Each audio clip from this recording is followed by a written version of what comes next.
سلام بچه ها، امروز اومدیم که پک بزنیم.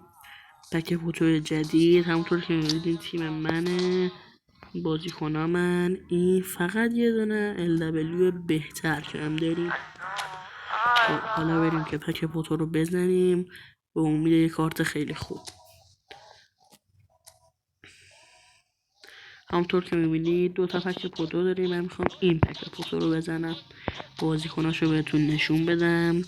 وینیسیوس جونیور، نیکولاس جکسون، داروین نونیز، همینطور بقیه‌اش خودتون میبینید.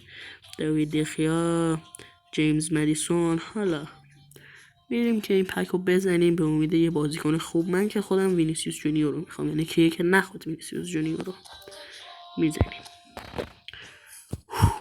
بسم الله. رد میکنم و بله، وینیسیوس جونیور رو میگیریم. پشمام، وای خیلی خوشحالم بچه ها. بریم که بذاریمش تو ترکیب و به به بریم عشق کنیم، حریفامون رو دهنشون رو سرویس کنیم. گیم پلن وینیسیوس اینا. وینیسیوس رو میاریم. به به، اورال تیممون هم رفت بالا. خدا نگهدار.